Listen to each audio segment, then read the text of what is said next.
তাই আমি মা হইয়া আমনের কাছে পুতের লাগি দোয়া চাই।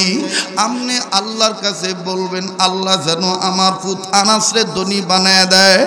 নবীজি গো আমার আনাস যদি ধনী হইয়া যায় আমি প্রায় আমনে নবীরে দাওয়াত দিয়ে খাওয়াবো, আর না খাইয়া থাকা লাগবে না। সাল্লাল্লাহু আলাইহি সাল্লাম। মুসলমান ভাইরে,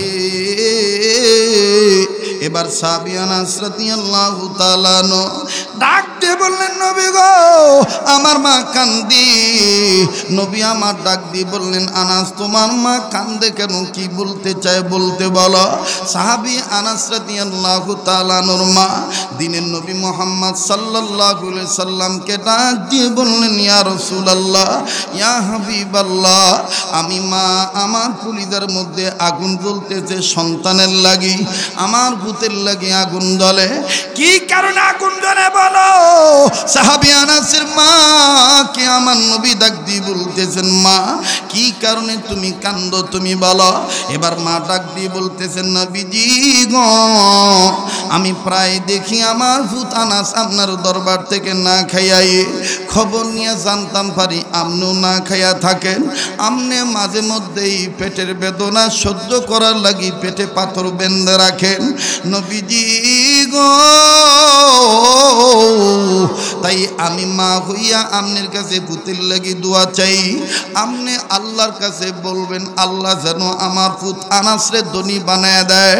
নবীজি গো আমার আনাস যদি ধনী হইয়া যায় আমি প্রায় আমনে নবীরে দাওয়াত দিয়ে খাওয়াবো, আর না খাইয়া থাকা লাগবে না। আমার নবী ডাক দিয়ে বললেন মাগো আনাসের লাগি তুমি মা বেঁচে দেখতে আমি নবী কেন দোয়া করব। আমি নবীজি বলে দেই সন্তানের জন্যে আমি নবীর চাইতে মায়ের দোয়ার বরকত বেশি। এরে আনাসের মা তুমি আনাসের লাগি দোয়া করো, আমি নবী তুমি মায়ের সাথে আমিন আমিন বলবো। নবী এই যেরকম বলে আর চোখের পানি ছেড়ে কান্দে। বাবাজি কেউ কুটাউটি করবেন না, নিজের দিকে নিজে তাকাইবেন বাবা। শেষ ভালো ধরো সব ভালো তার। দেখেন যদি কি দিলটা নরম হয় নাকি, এক ফোঁটা চোখের পানি দেখেন পালাইতে পারেন কিনা। আমার নবী সাহাবী আনাসের মার কান্না দেখে নবীজি কান্দেন। আনাসের মা ডাক দিয়ে বললেন নবী গো আপনি কাঁদেন কেন। আমার নবী বললেন আনাসের মা তোমার কান্না দেখে আমার মনে পড়ে গেছে আমার মা আমিনার কথা। দুনিয়ার সমস্ত সন্তানের মাগুলি এইরকম সন্তানদের জন্য কান্নাকাটি করে। ও বাজান এই ময়দানে জানা নাই কার মা আছে কার বাবা নাই, কার বাপ আছে কার মা নাই। এমনও ব্যক্তি আছে মাও নাই বাবাও নাই। কার মা জানি কবর থেকে কান্দার ডাক দিয়ে বলে পুত্রে মাহফিলে গেলি আমাকে জন্য কাঁদলি না। ও বাবা কবরে যে খবর পাইলাম কোন ছেলে মেয়ে যদি মা বাবার জন্য কান্দে, ছেলে মেয়ের চোখের পানির উসিলায় বাপ মার কবর আযাব আল্লাহ মাফ করে দিবে। চিৎকার দিয়ে বলেন সুবহানাল্লাহ। চাঁদপুরের বাইরা আমার আজকে আমি আপনি যদি মা বাবার জন্য কান্দি, আমার বন্ধুগণ তোমার আমার ছেলে মেয়ে তোমার আমার জন্য কাঁদবে। অনুরোধ করব কেউ কারো দিকে তাকাইবেন না। দুনিয়ার চাকরি আজকে আমারে এতই ব্যস্ত বানাইলো, দুনিয়ার ব্যবসায় এত পাগল বানাইলো, আপন মা বাবার জন্য একটু কাঁদতে পারলাম না। এই মাছ বাজার ব্যবসায়ী বাইরা কিসের উদ্দেশ্যে মাহফিল দিল? তারারও নিয়ত হলো মা বাবার জন্য কাঁদবে, বাবা নানা নানি দাদা দাদির রুহের মাগফিরাত কামনায় কাঁদবে। এমনকি ব্যবসা বাণিজ্যে যেন বরকত হয়। বাজানরে দুনিয়া সবার জন্য তারা দোয়া চাইছে। কাজী বাজান কেউ কারো দিকে না তাকাই, দুনিয়ায় যার মা নাই তার মতন বড় দুঃখী আর কেউ নাই। দুনিয়ায় যার বাবা নাই তার মতন বড় অভাবী আর কেউ নাই। ও চাঁদপুরের বাইরা কোন মায়েরে বলিয়া গেছ, আমার বন্ধুরে কোন বাবারে বলিয়ে গেছ, একটু চিন্তা করিয়া দেখো মন। মা কারে বলে? আমি প্রায় বনে বলিয়া থাকি বাবা, স্বার্থের কারণে অনেক সময় আমরা মা বাপকে ভুলিয়া যাই, কিন্তু মা এমন একটা মা মরতে রাজি থাকে, ভূতেরে ভুলতে রাজি থাকে না।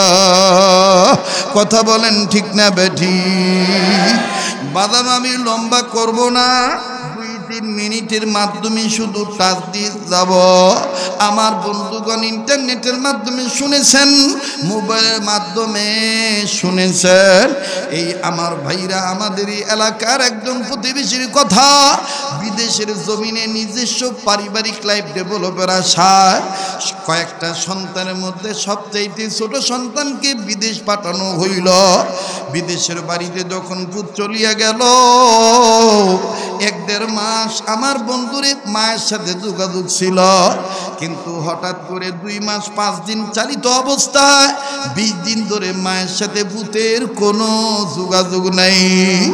মা জননী পাগলের মতন হয়ে গেল, আমার পুতের কি হয়েছে, পুতের দিয়ে কোনো খবরও পাই না, ছেলের দিয়ে কোনো যোগাযোগ আমি পাচ্ছি না। আমার ভাইরে একবার অমুক প্রবাসীর বাড়িতে যায়, আবার অমুক প্রবাসীর বাড়িতে যায়, আমার তোমাদের কাছে ফোন দিছেনি, না না কোনো খবর নাই। বাবাজি এই মা ওই প্রবাসীর সন্তান অর্থাৎ নাতিরে ডাক দিল, নাতিরে ডাক দিয়ে কয়, দাদু ভাই তোমার আব্বু কি ঘুম দেয় নাই? একটু কান লাগান, দিলের কান লাগান, এক ফোঁটা চোখের পানি দেখেন ফলাইতে পারেন কিনা, মা বাবার জন্য দেখেন কান্না আসে কিনা। নাতিরে ডাক দিয়ে কয়, দাদু ভাই তোমার আব্বু কি ফোন দেয় নাই? বলে, দাদু আমার আব্বু ফোন দেয়, তবে আগের মতন ওই টাইম মোতাবেক দেয় না, আব্বু টাইমটা লড়াইছে।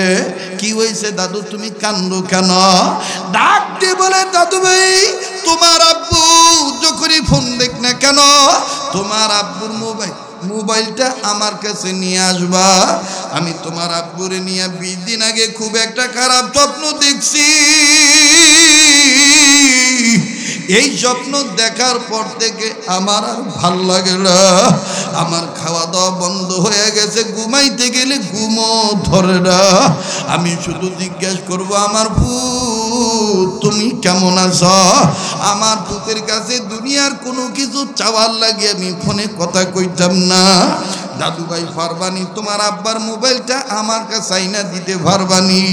বলে, হ্যাঁ দাদু, আব্বু যখনই ফোন দেখ না কেন আজকে রাতে তোমার কাছে আব্বুর মোবাইলটা আনিয়ে দেব। এ চাঁদপুরের বাইরা, কোন মায়েরে তুই সুন্দর বউ পাইয়া বুলিয়া গেছ, কোন মায়েরে তুই গ্রামের বাইক ফালায় রাখছ, শহরে তুই নিজের পোলা বানলো আরামে রইছ। দেখ মা কারে কর, আহারে মা মা মা মা। এবার বাদান্ডে যখন গভীর রজনীতে ভূতে যখন ফোন দিল, ভূতের ভূত অর্থাৎ নাতি খপ করিয়া মায়ের কাছ থেকে মোবাইলটা নিয়ে কয়, মা গো দাদু ভাই আব্বুর লগে কথা কল লাগি কান্দে, দাদু নাকি আব্বুরে লইয়া একটা খুব খারাপ স্বপ্ন দেখছে, 20 দিন ধরে আব্বুর লগে দাদুর কোনো যোগাযোগ নাই, দাদু এখন কান্দে। দাদুর কাছে মোবাইলটা খালি নিমো, দাদু ভাই জিজ্ঞাসা করবো আব্বা কেমন আছে, আব্বার কাছে দাদু কিছু চাইবো না। এ বন্ধু, এইবার মোবাইলটা নিয়ে যখন দাদুর কাছে দিল, বৃদ্ধা নারী মোবাইল পাইছে না জানি ভূতেরই পাইছি, মোবাইলের মধ্যে সুমাইয়ার ডাক দিয়ে কয়, পুত্রী বিদেশে বিদেশের বাড়ি প্রবাস জীবন এতই ব্যস্ত বানাইল, আমি মায়ের খবরটাও তুই নিতাম পারস না। পুত্রে তুই কেমন আছো? আব্বু আমি তোর কাছে কোনো কিছু চাওয়ার লাগি ফোন দেই নাই। ছেলে আমার বাইরা কান্দা ডাক দিয়ে কয় মায়ো গো তুই কান্দোস কেন, তোর কি হইছে বল। মা কান্দা ডাক দিয়ে কয় আব্বু আগে তুই বল তোর শরীরটা কেমন। আব্বুরে আমি তোরে নিয়ে 20 দিন আগে খুব একটা খারাপ স্বপ্ন দেখছি। আমার বন্ধুরে ছেলে কান্দার ডাক দিয়ে কয় মায়ো গো তুমি 20 দিন আগে আমারে নিয়ে কি খারাপ স্বপ্ন দেখছো একটু খুলিয়া বলো। মহিলা কান্দার ডাক দিয়ে কয় বাবারে আমি স্বপ্নে দেখি তোর 2টা পায়ের একটা পাও ভাঙ্গিয়া গেছে, ওই ভাঙ্গা পায়ে ব্যান্ডেজ বাঁধা। বাবারে তুই ঠিক মতন কাজকর্ম করতে পারো না, বাবারে তোর পাটা টানা দিয়ে বাইন্ধা রাখছি। বাবা এইটা আমি তোরে নিয়ে স্বপ্ন দেখছি, আসলে বাবা বল তোর শরীরটা কেমন। এ বন্ধু এই ছেলে কান্দার ডাক দিয়ে কয় মাগো আসলেই তো আমি 20 দিন ধরিয়া পঙ্গু হইয়া পড়িয়া রইছি, আসলেই তো মা আমার পা ভাঙ্গিয়া রইছে। ও মা আমি কাউরে জানাই নাই রে মা, এত গোপনে রাখলাম কথা, কিন্তু তুই জানলি কেমনে রে মা। বাইরে কবি বলে বনে থাকে বনবাদুরি, বাচ্চা চলে তার বুকে, তবু মায়ে বাচ্চা বলে না পড়লে হাজার দুঃখে। বিদেশেতে যদি কারো পুত্র মারা যায় পশু পক্ষী না জানিতে জানে তাহার মা। মা ডাক দিয়ে কয় পুত্রে তুই আমারে না জানাইলে কি হইব রে ভূত, তোর নারের সাথে আমার নারের আমার মাওলা পাক কুদরতি নিজাম দ্বারা একটা সংযোগ রাইখা দিছে। বাবা তুই যত দূরেই থাকস না কেন তোর বিপদের খবর আল্লাহ পাক আমি মায়ের অন্তরে জানাই দিছে। আব্বা আসলে বল তুই কেমন আছ। ভূতে কান্দার ডাক দিয়ে কয় মা গো আসলে আমি 20 দিন ধরিয়া পঙ্গু হইয়া পড়িয়া রইছি, কনস্ট্রাকশনের কাজ আমার তেমন জানা নাই। ওজনদার বস্তু মাথায় নিয়ে উঁচু তালায় যখন উঠতে গেছি, নিচতলা থেকে যখন 2 তালায় উঠতাম গেছি মা গো আচমকাত পা পিছলা পড়িয়া গেছি, আমার পায়ের হাঁটুর হাড্ডিটা ভাঙ্গিয়া গেছে রে মা। ডাক্তার বলছে 120 দিন 4 মাসের মতন সময় লাগবে, ভাঙ্গা হাড্ডিটা জোড়া লাগবে। ও মা আমি তোরে জানাই নাই কারণ কি জানোস নি, তুই যে মা আমারে না দেখা কথা না কইয়া ভাত খাস না, তুই যে মা আমার ঘুমের কথা না জানি না তুই ঘুমাস না। আমি চিন্তা করিয়া দেখলাম নতুন আইছি, এখন যদি বলি মা গো পাও ভাঙ্গা ফালাইছি আমার মা কাঁদবে। আসলে মহিলা কাঁদতেছে আর ডাক দিয়ে বলে পুত্রে বিদেশের বাড়ি থাউন লাগতো না, বিদেশের বাড়ির টাকা আমারে মা কইয়া ডাকতো না রে ভূ। আয় বাবা আয় তুই মরিয়া গেলে আমার কে মা কইয়া ডাকবে। এ বন্ধু এর নাম হলো মা। ও মাছবাজার ব্যবসা এলাকার বাবাইরা কারা গো আজকে মা বাবার রুহের মাগফিরাত কামনে মাহফিলের ব্যবস্থা করলা।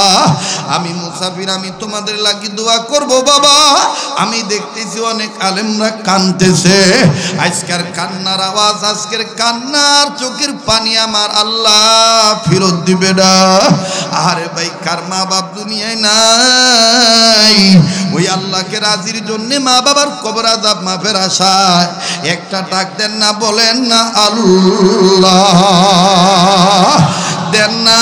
যারা আল্লাহ বলতে মজা লাগবে বুঝা নিয়েন আমার মাওলা আপনার মা বাপরে মাফ করিয়া দিবে। মায়া লাগায় একটা ডাক দেন না, বলেন না আল্লাহ। এতগুলো মানুষের ডাকের মধ্যে আমার মাওলার আশকের ডাক কেন নাই? আমার মাওলা পাকের পক্ষের প্রেমের ডাক কেন নাই? মায়া লাগায় আবার ডাক দেন না, বলেন না আল্লাহ। আবার বলেন না আল্লাহ। এ বন্ধু দেখো মা কারে বলি, সাহাবী আনাস রাদিয়াল্লাহু তাআলা আনহুর মাকে নবীজি ডাক দিয়ে বললেন, মা গো আপনি দোয়া করবেন, আমি নবী মুহাম্মদ আপনার দোয়ার সাথে আমিন বলবো।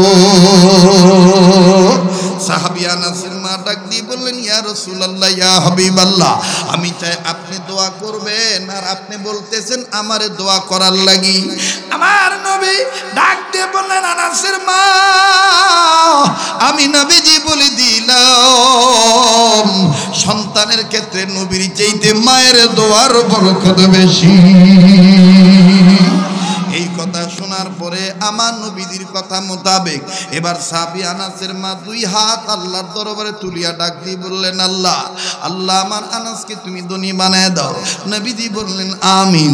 আবার বললেন, আল্লাহ আমার আনাসকে তুমি ধনী বানায় দাও। নবীজি বললেন আমিন। আবার বললেন, আল্লাহ আমার আনাসকে তুমি ধনী বানায় দাও। নবীজি বললেন আমিন। এবার যখন তিনবার আমিন বলা শেষ হয়ে গেল, এবার বন্ধুরি সাহাবী আনাস মা দোয়া শেষ করে দিলেন। দোয়া যখন ইতি টানলেন, কষ্ট হয়নি আপনারা? দোয়া যখন ইতি টানলেন বাবা, আল্লাহর নবীর সাহাবী আনাসের মা এবার আস্তে করে ডাক দিয়ে যখন আমিন শেষ করলেন, দোয়া ইতি টানার পরে সাহাবী আনাসের মা ডাক দিয়ে বলতেছেন, পৃথিবীর মুসলমানেরা রে, আমি মায়ের আমিন আমি মায়ের দোয়ার বরকত আর রাসূলুল্লাহর আমিন বলার বরকতের রেজাল্ট শোনো। এক বছরের মধ্যে আমি মা রেজাল্ট পাইলাম। অন্যান্য খাজুরের বাগানের প্রত্যেকটা বাগানের মালিকের প্রত্যেকটা খাজুর গাছে খাজুর ধরলো বছরে একবার, আর আমার আনাসের প্রত্যেকটা খাজুরের বাগানের প্রত্যেকটা খাজুর গাছে রসুলের দোয়ার বরকতে, রসুলের আমিন বলার বরকতে, আমি মায়ের দোয়ার বরকতে আমার আনাসের প্রত্যেকটা গাছে খাজুর ধরলো বছরে দুইবার। আমার আনাসকে আমার আল্লাহ এক বছরের মধ্যে যুগ শ্রেষ্ঠ ধনী বানায় দিল। আমার আনাস ধনী হয়ে গেল। এবার বলেন তো দেখি, আমার বাইরে নবীর চাইতে মায়ের দোয়ার বরকত কম না বেশি? এবার মনে আছে কিনা জানি না, রসুল যা ধরতে বলছে সেইটা আমরা কি করব? ধরবো। ওলি আল্লাহ হইতে গেলে কয়টা কাজ করা লাগবে? আবার বলেন কয়টা কাজ? 5 কাজ ধারাবাহিকভাবে করবে যারা, আল্লাহ পাকের ওলি হবে তারা। সিরিয়াল মুখস্থ করে নাম্বার 1 সকল প্রকার গুনাহ থেকে বেঁচে থাকা। বাকি থাকলো কয়টা? 4টা। নাম্বার 2 আল্লাহর হুকুম ফরজ ইবাদত ঠিক মতন আদায় করা। এই ফরজ ইবাদতের মধ্যে সন্তান হিসাবে মাতা পিতার খেদমত করা, মাতা পিতা মারা যেতে থাকলে মাতা পিতার জন্য দোয়া করা, কবর জিয়ারত করা, মৃত্যুর পরে মা বাবার যে হক পাওনা আছে এই হকগুলো আমার বন্ধুগণ আদায় করা। রে বন্ধু, সময়ের অভাবে রাত্র গভীর হইয়া যায়, এই জন্য বাজানে আমি আর আগাইলাম না। এবার শুধু আমি বলবো 5 কাজ ধারাবাহিকভাবে করবে যারা, আল্লাহ পাকের ওলি হবে তারা। নাম্বার 1 সকল প্রকার গুনাহ থেকে বেঁচে থাকা। নাম্বার 2 আল্লাহর হুকুম ফরজ ইবাদত ঠিক মতন আদায় করা। নাম্বার 3 আল্লাহর হুকুম ওয়াজিব ঠিক মতন আদায় করা। এবার বাদানে 5টার মধ্যে 3টা চলে গেল, মুখস্থ করেন। 5 আমার ভাইরা 5 কাজ ধারাবাহিকভাবে করবে যারা, আল্লাহ ওয়ালা হবে তারা। এই 5 কাজের মধ্যে প্রথম নম্বর কাজ হলো সকল প্রকার গুনাহ থেকে বেঁচে থাকা। সকল প্রকার গুনাহ থেকে বেঁচে থাকার একটা স্লোগান হইল, গুনাহ যত ছোট হোক করব না, নেকি যত ছোট হোক ছাড়ব না। আমার ভাইরে 5 কাজের মধ্যে 1 নাম্বার সকল প্রকার গুনাহ থেকে বেঁচে থাকা। নাম্বার 2 আল্লাহর হুকুম ফরজ ইবাদত ঠিক মতন আদায় করা। নাম্বার 3 আল্লাহর হুকুম ওয়াজিব ঠিক মতন আদায় করা। আরে বন্ধু, মুহাদ্দিসিন ইকরাম উলামায়ে ইকরাম বর্ণনা করেন এই 2 নম্বর আর 3 নম্বর ফরজ আর ওয়াজিব যে ব্যক্তি ঠিক মতন আদায় করবে, আল্লাহ পাক তাকে জান্নাত দান করে দিবে। 1 নম্বর ওহিটা পালন করলে আল্লাহ পাক জাহান্নাম থেকে মুক্তি দিয়ে দিবে। 2 আর 3 ঠিক মতন আদায় করলে আল্লাহ পাক জান্নাত দান করে দিবে। এবার বন্ধুরে আরো 2টা বাকি রইল, 4 নম্বর আর 5 নম্বর। আর 5-7 মিনিট সময় লাগবে, দিবেননি? হ্যাঁ, কষ্ট হয়নি? হ্যাঁ, দোয়া করে দেই। আরো 2টা ফিনিশিং দিতে হইব। কয়টা কাজ? জোরে কোন কয়টা? 5 কাজ ধারাবাহিকভাবে করবে যারা ওলি আল্লাহ হবে তারা। নাম্বার 1, সকল প্রকার গুনাহ থেকে বেঁচে থাকা। নাম্বার 2, আল্লাহর হুকুম ফরজ ইবাদত ঠিক মতন আদায় করা। নাম্বার 3, আল্লাহর হুকুম ওয়াজিব ঠিক মতন আদায় করা। বাকি থাকলো কয়টা? 2টা। নাম্বার 4, নবীজির সুন্নতওয়ালা উম্মত হওয়া। বলেন, নবীজির সুন্নতওয়ালা। তাইলে স্লোগানটা মুখস্থ করেন, সুন্নত আছে যেখানে, উম্মত আছে সেখানে। সুন্নত আছে যেখানে, আমরা না, উম্মত আছি সেখানে। সুন্নত আছে যেখানে, উম্মত আছে, সুন্নত আছে যেখানে। এবার সুন্নত লইয়া বাইর যাওয়ার দরকার আসেনি? তাইলে আমার বন্ধুগণ, আমার ভাইরা, আমার বাবাজিরা, আমি আপনাদেরকে সুন্নতের মশক একটু পরে বলি।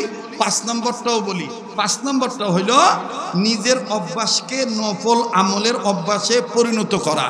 নিজের অভ্যাসকে নফল আমলের অভ্যাসে পরিণত করা।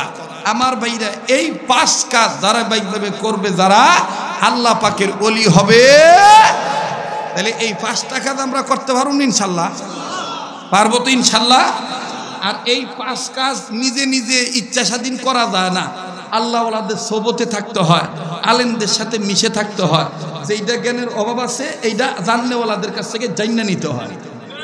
কথা কোন ঠিক কিনা? আর এই বিষয়টা বুঝাবার লাগি এই মাহফিলের ব্যবস্থা।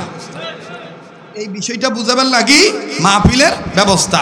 এবার আমার লগে ওয়াদা দেন, আমার সাথে দোয়া করে দেবেন, একসাথে মোনাজাত করে দেবেন। কেডা কেডা? ইনশাল্লাহ। আল্লাহ কবুল করুক, জোরে কোন আমিন। সবাইরে আল্লাহ কবুল করবো না, সবার ভাগ্যে মোনাজাত জুটবো না। এ পাগলের লগে মোনাজাত করলে ঠকতেন না। যেই হাতটা দিয়ে আল্লাহ বারবার কাবা ধরায়, এই আবার কিছুদিন পরে যাবো ইনশাল্লাহ। আপনার আল্লাহ কি দোয়া করবো যেই হাতটা আল্লাহ ওয়ালাদের হাতের সাথে লাগানো। আমার ভাইরা, আমার বন্ধুগণ, যেই হাত লাগতে লাগতে এই সিলসিলা নবী পর্যন্ত লাগানো, এই হাতের সাথে দোয়া করে যাইতে রাজি আছেন তো ইনশাআল্লাহ? আল্লাহ কবুল করুক, জোরে কোন আমিন।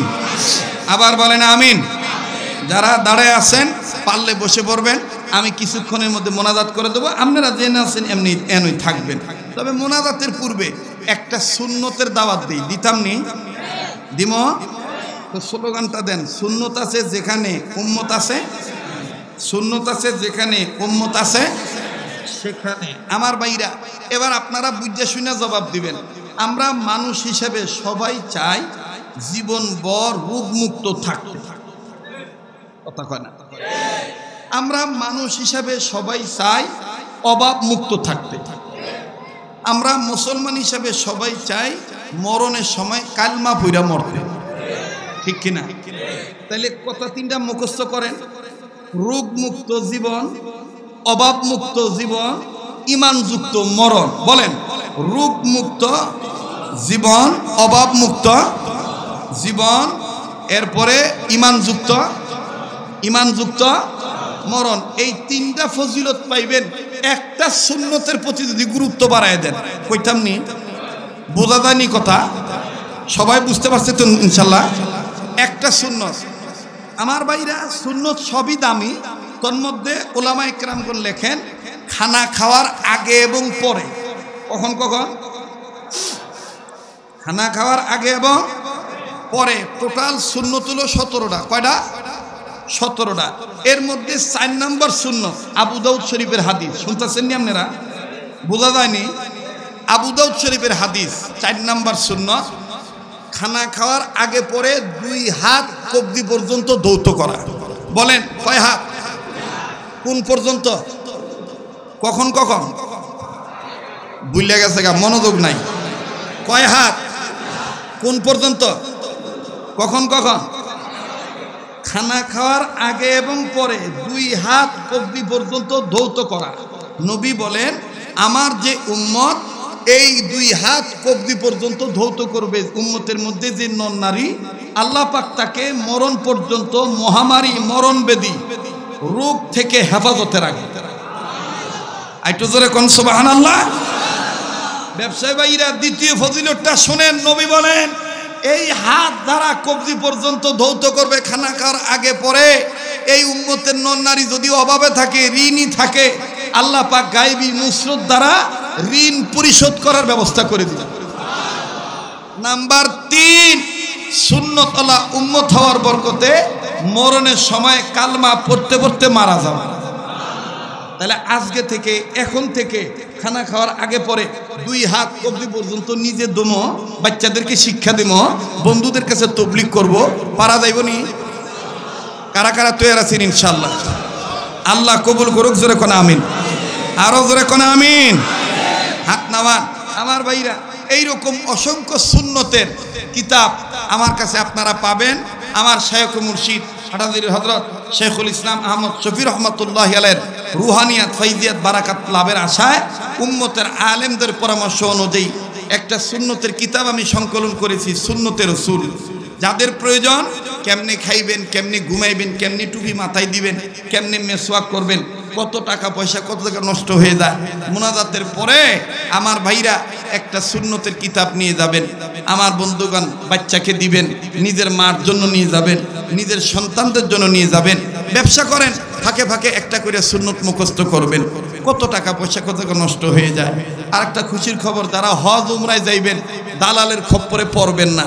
আপনারা অনেকেই জানেন যে আল্লাহ পাক আমাকে আল্লাহ দয়া কইরা আপনাদের খেদমতের সুযোগ বানায় দিছেন, খেদমতগার বানায় দিছেন আপনাদের সুযোগে, আপনাদের জন্যে। বইয়ের এই শেষ পৃষ্ঠায় আমার হোয়াটসঅ্যাপ নাম্বার, যোগাযোগ ব্যবস্থা নাম্বার দেওয়া আছে। সরাসরি আমার সাথে যোগাযোগ করবেন। যারা হজ উমরায় যাবেন, কোনো ধরনের কোনো দালাল লাগবে না। অ্যাবিলিটি অ্যান্ড ফ্যাসিলিটি, যেমন গুড় তেমন মিষ্টি, কোনো দালালের খপ্পরে পড়বেন না। কথাটা বুঝাইতাম পারছি? হ্যাঁ, সরাসরি যোগাযোগ করবেন আমার সাথে ইনশাল্লাহ। প্রতি মাসে আমাদের কাফেলা যায়। আল্লাহ তাআলা আমাদের সবাইকে নেক কাজ, উম্মতের হক্কানি আলেমদের নেক সহবতে থেকে সহিভাবে সুন্নতের সাথে করার তৌফিক দান করেন। আবার বলেন আমিন। কিতাব নিয়ে যায়েন আমার ভাইরা, মাত্র 100 টাকা হাদিয়া। যার কাছে আছে, প্রয়োজন মনে করেন না আমার কাছে আছে 100 টাকা, আমি হযরতুল্লাহর একটা কিতাব নিয়ে যাই। আমার ভাইরা, এ বন্ধু এই কিতাব ধরলেও সোয়াব, না আনলেও সোয়াব। এইটা বন্ধু হয়ে বন্ধুকে হাদিয়া দিবেন, ভাইজনের কাছে এটা উপহার দিবেন। হাশরের ময়দানে নবীদের সুপারিশ পাবেন। সুন্নতের প্রতি উম্মত যত গুরুত্ব বাড়াবে, হাশরের ময়দানে নবীরে তত কাছে পাবে। কথা কোন ঠিক কিনা? এজন্য যাদের প্রয়োজন মনে করেন একটা সুন্নতের কিতাব আপনারা নিয়ে যাবেন। অল্প কিছু সংখ্যক কিতাব আছে, মোনাজাতের পরে আপনারা শৃঙ্খলার সাথে স্টেজ থেকে নিয়ে যাবেন ইনশাআল্লাহ। আল্লাহ তাআলা আমাদের সবাইকে কবুল করেন। যারা আছেন, যে যেখানে আছেন সেখানে থাকবেন। একবার সূরা ফাতিহা পড়েন, 3 বার সূরা ইখলাস পড়েন। আউযু বিল্লাহি মিনাশ শাইতানির রাজীম, বিসমিল্লাহির রহমানির রহিম।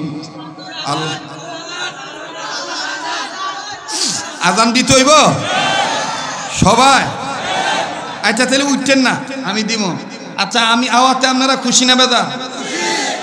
আগামীতে যদি আবার আসি, হ্যাঁ খুশি হবেন ইনশাল্লাহ। আচ্ছা দেখি, যদি রিজিক থাকে, আল্লাহ যদি হায়াতে বাঁচায় রাখে, এই ব্যবসায়ীদেরকে আল্লাহ তাআলা বাঁচায় রাখেন, আল্লাহ তাআলা তকদিরে রাখলে আবার আসবো ইনশাআল্লাহ। কেউ উঠবেন না ইনশাল্লাহ? জি ভাইজান, একবার আমি দিব, আজান দিব, আগে ইসালে সোয়াবের নিয়তে একবার সূরা ফাতিহা পড়েন, 3 বার সূরা ইখলাস পড়েন। আউযু বিল্লাহি মিনাশ শাইতানির রাজীম, বিসমিল্লাহির রহমানির রহিম। আলহামদুলিল্লাহি রাব্বিল আলামিন, আর রহমানির রহিম। পড়েন না? মালিক ইয়াউমিদ্দিন, ইয়্যাকা না'বুদু ওয়া ইয়্যাকা নাস্তাঈন, ইহদিনাস সিরাতাল মুস্তাকিম, সিরাতাল লাযীনা আন'আমতা আলাইহিম গায়রিল মাগদুবি আলাইহিম ওয়ালাদ-দাল্লিন। বিসমিল্লাহির রহমানির রহিম। কুল হুয়াল্লাহু আহাদ, আল্লাহুস সামাদ, লাম ইয়ালিদ ওয়া লাম ইউলাদ ওয়া লাম ইয়াকুল লাহু কুফুয়ান আহাদ।